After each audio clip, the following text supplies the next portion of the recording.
Okay, I accidentally hit stop instead of pause. So our biscuits just went in.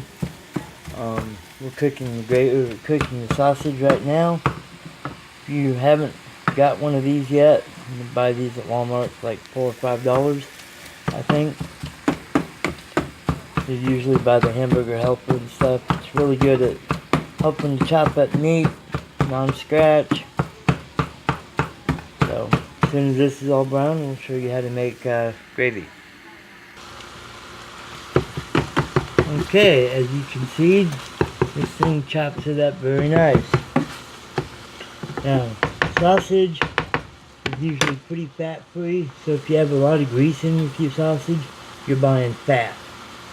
You can still use it, but for me, after our sausage is cooked, use a whole stick of salted butter. I normally just put mine in, but for time constraints here, we're going to melt it to begin first. Start out with about a cup of flour. Take something non-marring, like a wooden spoon, and just start mixing around.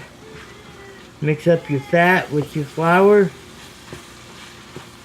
If you need a little bit more flour, go for it. You should have like a white paste here.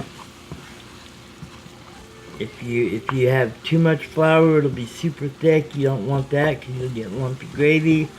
You don't want it too moist either, or else you'll have too greasy of a gravy.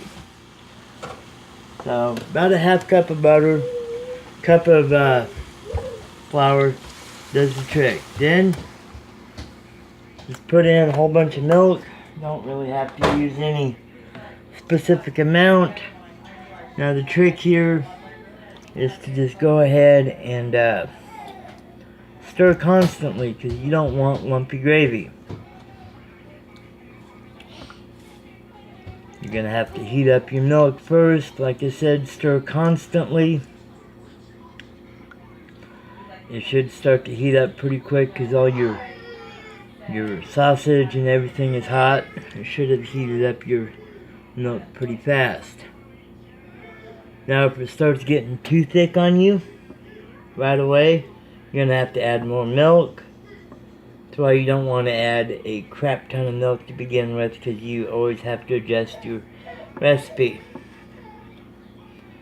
Like I said, about 1 cup of flour to a half cup of real butter, which is 1 stick of butter. So you can go ahead and set it in the microwave for about a minute, get it good and melted.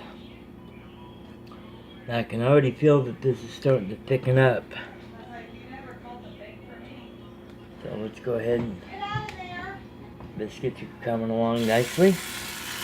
You're gonna make a mess here. You need to salt and pepper your gravy. I like to use Jane's mixed up salt.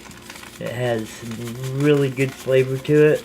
It does have some pepper in it, but you need to add some more in my book.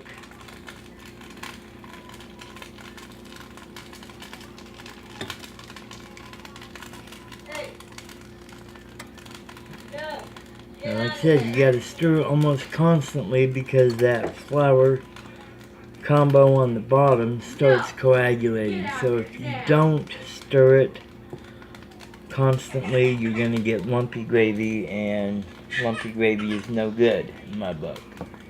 It's gotta be nice and uniform. As you can see, it's already starting to thicken up. I think we need to add just a touch more milk. Like I said, you can always adjust. And if you do end up adding more milk, of course you have to adjust your salt and pepper, which we'll go ahead and put just a little bit more in. Now, season to taste. If you're sensitive to salt, use a salt substitute. In the biscuits, if you can't handle sugar, which you're only using a tablespoon anyway. And all those biscuits, that ain't gonna be, there's more carbohydrates in the biscuits than there is the sugar. So, but yeah, you just constantly stir and stir and stir till it gets good and thick. Like I said, I've been making this probably since I was 3 years old, out of my grandma and grandpa's farm. And when you get it to the desired consistency, always remove it from the heat, because it will thicken up some more. And I can tell this is getting close to my desired thickness. And I want it just a little bit thicker than that. But this is Papa's famous biscuits and gravy. I have kids and grandkids that'll come for 40-50 miles just if they know I'm having this. Luckily I have my daughter here, a friend of hers, and 3 kids here, so they're gonna like Papa's biscuits and gravy. Alright. Oh, phone's getting hot.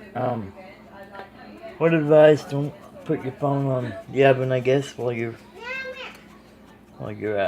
cooking. My phone is hot right now. Just a little bit of pepper with it. You can see it's getting pretty thick.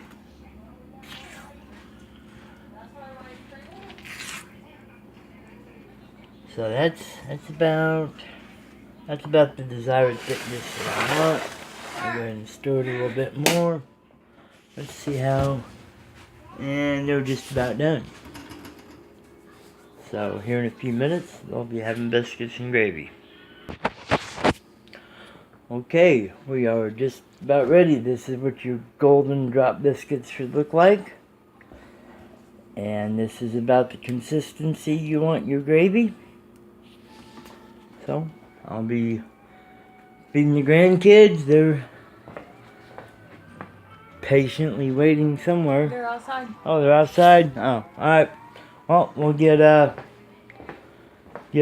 food ready to go. So, y'all have a good day, and if you want to make this, enjoy.